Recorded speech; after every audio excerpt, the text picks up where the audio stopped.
nombre es Teresa y quiero compartir con ustedes mi My name is experiencia. Teresa Juarez, and I want to share with you my experience with breast cancer. This all started one day when I detected a lump in my right breast. My family took me to the doctor right away, and the doctor did a biopsy. Then we have to wait for about 2 weeks, and those weeks was the longest weeks of my life. It was really stressful, just thinking about my diagnosis. I couldn't sleep, I couldn't eat, I was really worried and I was scared. Finally, the doctor told me that I had cancer, but that was an early cancer. He explained to me there are stages in cancer, and luckily I wasn't even on the first stage. What I learned about this experience is that you have to know your body. You need to take care of yourself. I can talk to my granddaughters and tell them that they are exposed just because they're a woman.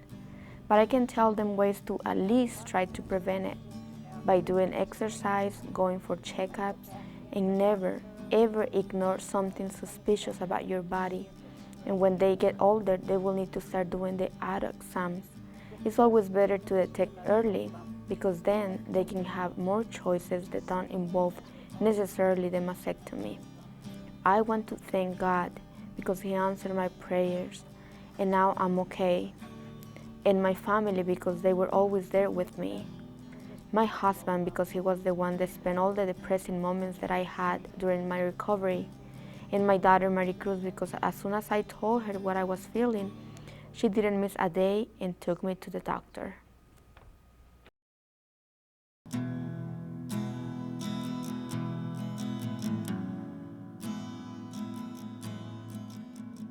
My name is Kathy Cartzonas, and I was diagnosed with breast cancer in January of 2001. There was no breast cancer in my family. My mother lived to be 94.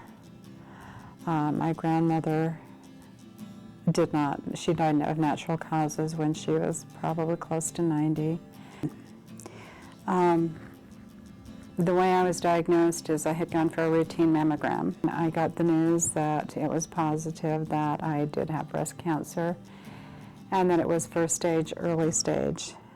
How to tell my family? Well, my family was already kind of worried just because I'd never been told to have a biopsy or, through a routine mammogram, this was not routine. And that was really hard. I have 3 daughters, and what 3 daughters wants to say, I have breast cancer. And I think the fear that you have originally just kind of overtakes every other emotion. It's just a really scary unknown path. But by the time I decided on the surgery, it was just, I wanted it out of my body. I just wanted to know it was either going to be okay or it wasn't. In a way, it was a gift. And when I say I think it was a gift, I don't think many people get the opportunity to really kind of understand that when you're told something like that, it's just your reminder that you're mortal and that something's going to happen someday.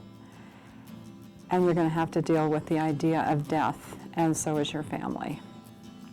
I think you go through your life every single day and you think, wow, I've got all this time to tell people how you feel and how you think, and if you've got anger or anything, you don't think in terms of saying, look, this is how I feel. And I don't want to ever be that person that goes down the street, gets in a car accident, and anything you wanted to say, it's kind of, you don't have that opportunity. With knowledge comes less fear, and you have to go into this disease feeling as though you can beat it. I think the other thing I would say is I don't know what any other person's religious belief is, but there are those times where you need to be able to count on something in your life that can comfort you. And more often than not, as much as your family wants to be that person, you want to protect them from feelings. So it was a very personal thing for me to pull up in front of my church many mornings and just kind of think and hope and continue on with my day.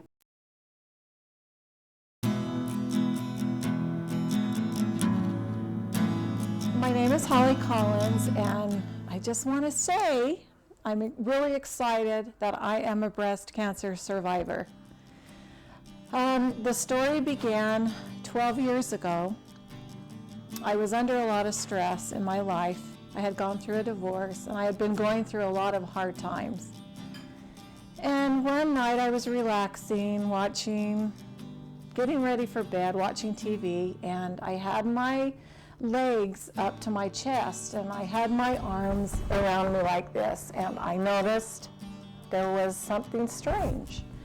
There was a lump in my breast. So I sat with Dr. Brown, and Dr. Brown told me the whole procedure of what I was going to be facing, that there was no guarantee that I would survive I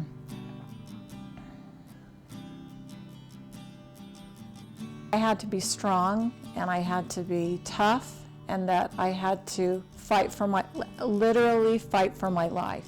And I picked the right time, and I told them that I had cancer and that I was going to be sick for a long time, and we all cried together. It was that moment I decided I was gonna live. My first chemotherapy treatment, I was sick, so sick.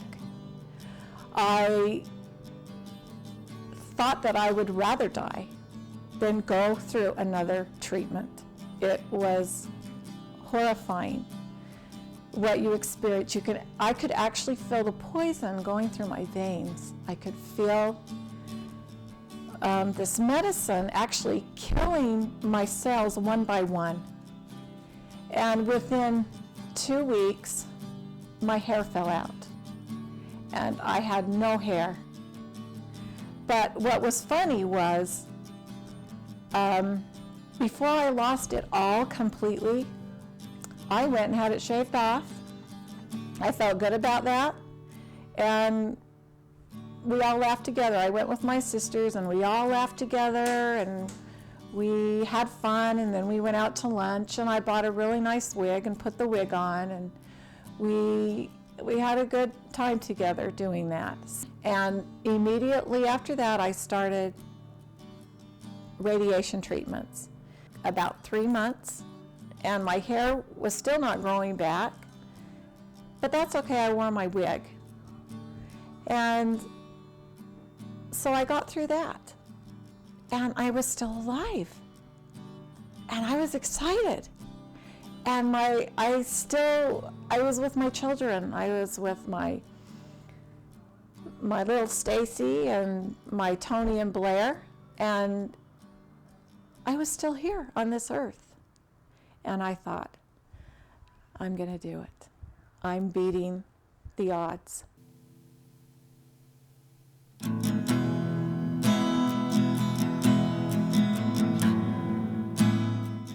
Hello, my name is Dennis Adams, and I have breast cancer. Most patients that have breast cancer are women. It's kind of a novelty that men have breast cancer. And one of the surprises that I had when I went to the doctor's office for the surgery was that Dr. Reading is a female surgeon and a relatively young lady. I was surprised how young she really was. But when they had me sit down